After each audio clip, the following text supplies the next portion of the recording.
Chloe, can you talk about the fourth quarter performance, 11 points? It just seemed like you were able to kind of take over the game, and even though they brought it within 5, you guys go on that 16-0 run to close things out. I was just going out there and playing confident. My coaches kept, and the point guard kept saying 14, which is kind of get the ball to me, and I just delivered. I was just going out there. Thanks. For what? You just told our play. Yeah. Anyways, sorry. Yeah. More questions for the student athletes here in the middle. MiLaysia, the very beginning, I mean, your energy was there from the moment, you started the game. Walk me through that pass, the behind-the-back pass, to end the game. What were you seeing? Because obviously you had defenders all in front of you. Mm-hmm. Walk me through that, and just, what do you take away the most from this game? The behind-the-back pass, I really, Coach drew it up for me to just go. She didn't say if I can score or shoot, so I realized that if I attack middle, then something would open up, and I seen Sanaya from the corner of my eye, so I just threw it, and she finished it.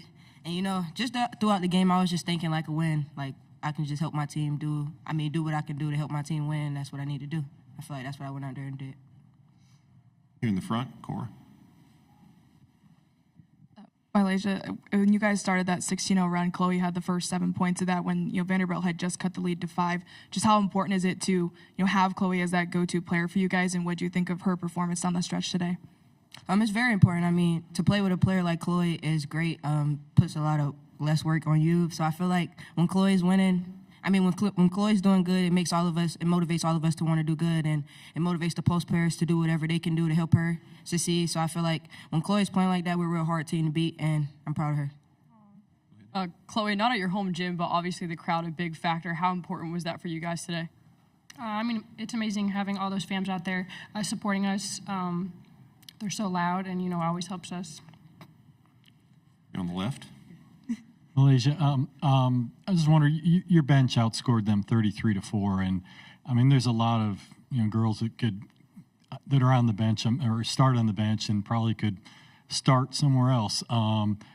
What is it about South Carolina that that coach is able to get everybody to play together and be unselfish and just kind of contribute to the team? I think here we all just have the same mindset, and that's winning. So whether you're doing it from coming off the bench or starting a game, we all just want to win. So I think the first group, they pushed the bench to be a better version of ourselves, and in practice we work each other, and we push every day. So I feel like it just flows in the game, and when the bench come in, our starters know that we have their back. Yeah, to either of you two, this game had a lot of momentum swings. You guys had momentum there a lot in the first half, and then it swung back to Vandy there in the third, but you guys were able to recapture it in the fourth. How were you guys able to kind of reharness it after losing it? Especially at a kind of a neutral site like this one. I feel like we have a lot of players, we have a lot of depth, and that's when it comes in our favor. I feel like a lot of players on our team can go out there and get the job done, but it all takes us to come together and work as a team and do the little things, the tangibles. So I feel like we did great with that, and we know teams are going to make a run. It's the SEC, it's the best conference in the country, so we just got to be prepared, and I feel like we were very prepared today. A couple more, Cora. MiLaysia, there was a timeout right after Vanderbilt cut the lead to 5. Just what was the message? What was kind of the energy? And what do you feel like you learned about your team when you guys just took control of the game the rest of the way? I felt like I learned that none of us are punks. We all want to meet the moment, and I think we did. I felt like we came together, and that was very important for us. And, yeah, I love my team. We love each other. Any other questions for the student athletes? All right, thank you, ladies. You can be dismissed back to the locker room.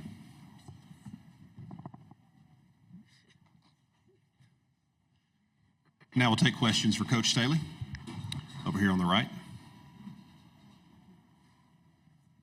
Coach, there was some visible frustration from your part in the third quarter. It seemed like Vanderbilt was just able to disrupt what you guys were doing so well in the second quarter. What was your frustration, or what were you most frustrated with in the third quarter? A lot of conversation with the officials as well. It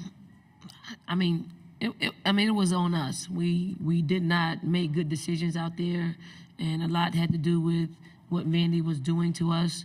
They doubled us, they pressured us, and they forced us into some turnovers that created some easy baskets for them, that created momentum for them to cut into our lead. Just bad basketball. I mean, we mentioned it at halftime, like we're playing really good basketball. I said really good basketball is contagious, and really bad basketball is contagious. And we got a chance to see the face of both of them.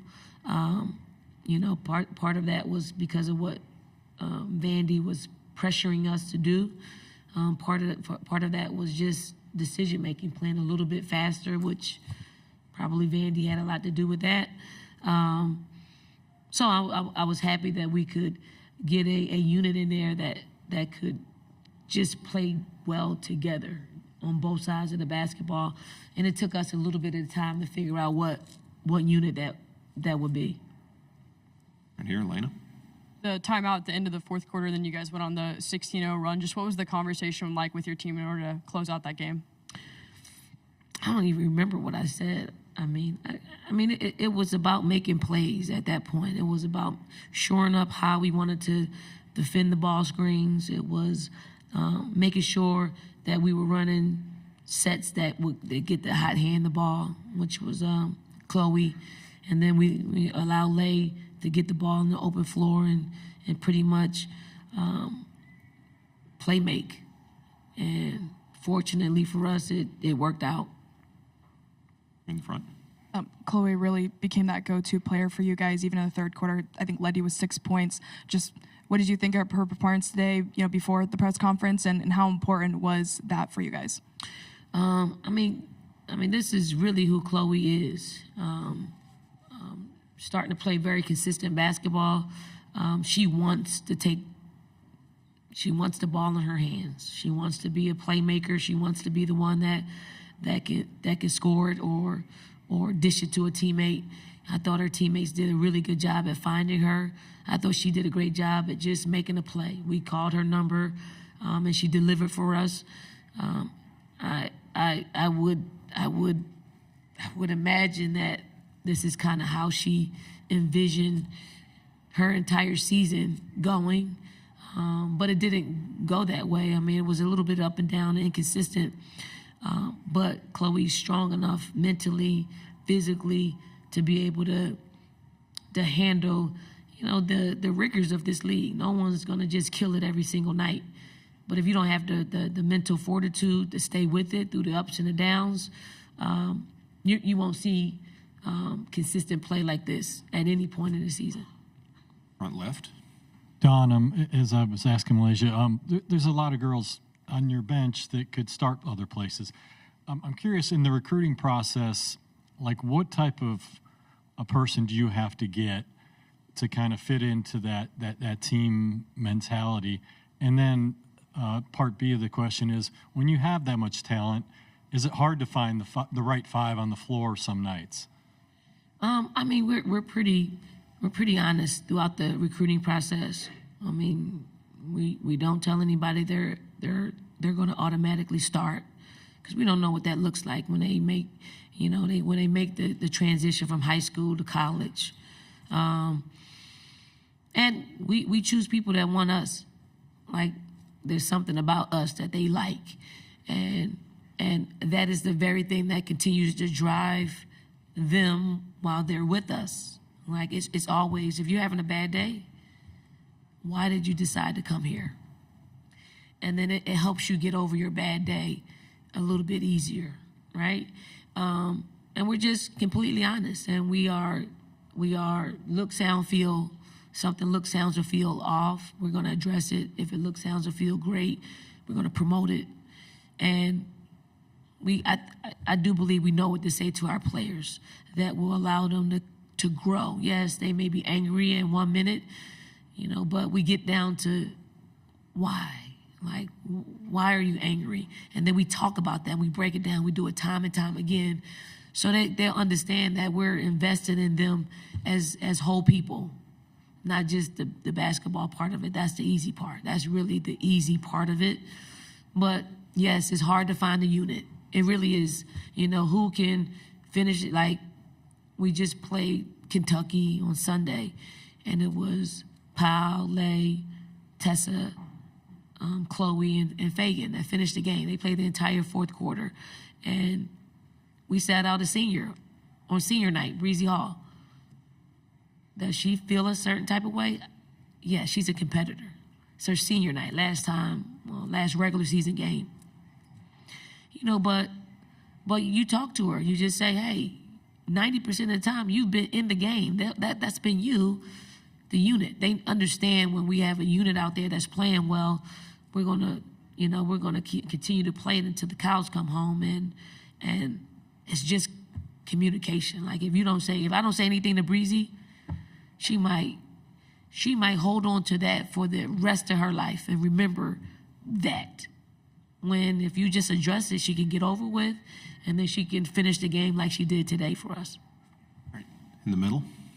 Coach, obviously MiLaysia comes off the bench. Energy from the very beginning was strong. When she's playing like the way that she's playing today, how important is that, and what makes her so special when she's playing that? Which part she had 5 turnovers too? Like I mean, MiLaysia is a talent. She's a generational talent. When I say that, it's because she can do things on the basketball court that I haven't seen a female do. That's one, and she consistently does it.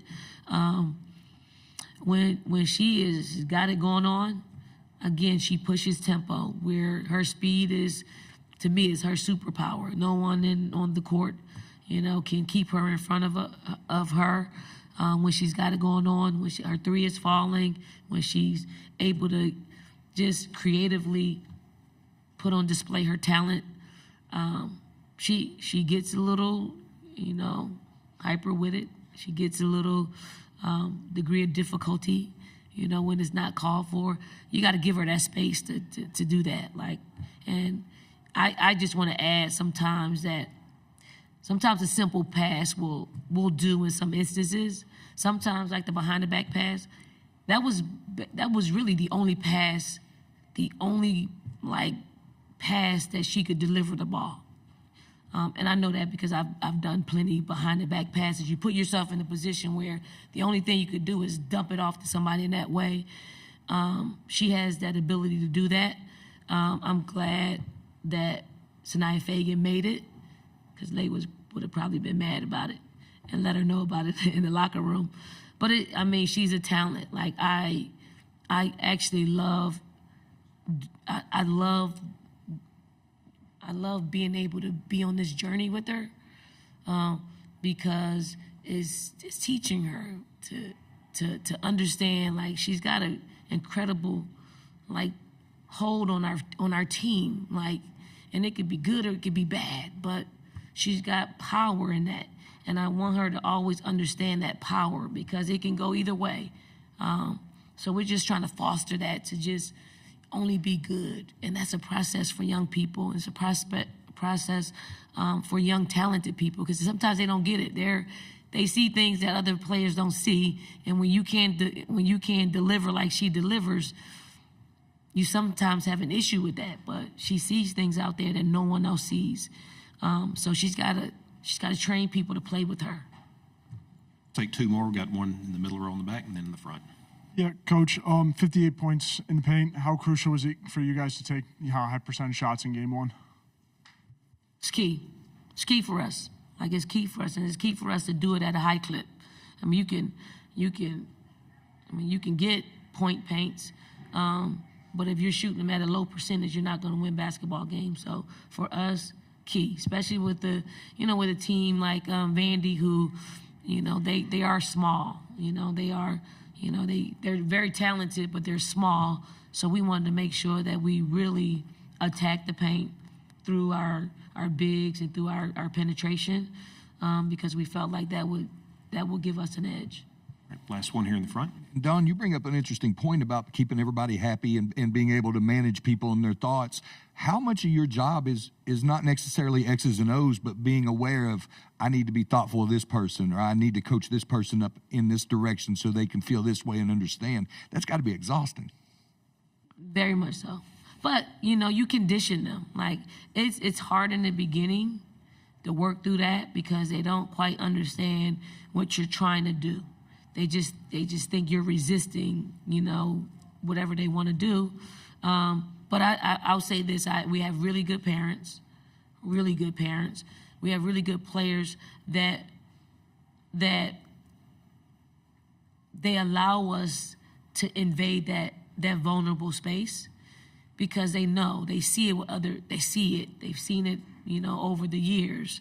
And it's really cool. Like I'm attracted to that. Like I'm drawn to that process of helping a young person just find out who they are, and because once they do, they're not going to be taken advantage of.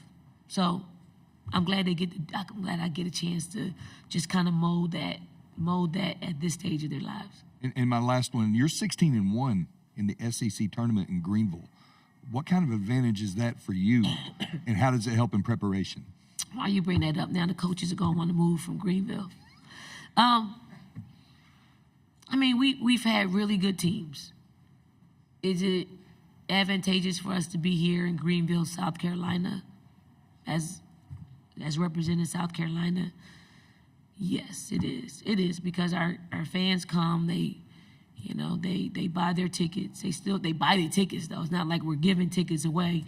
They buy the tickets in order for them to cheer on our team. I know if I'm a coach, I would rather have a full gym, right? Even if we're in Austin, Texas, I'd rather have a full gym than have an empty gym.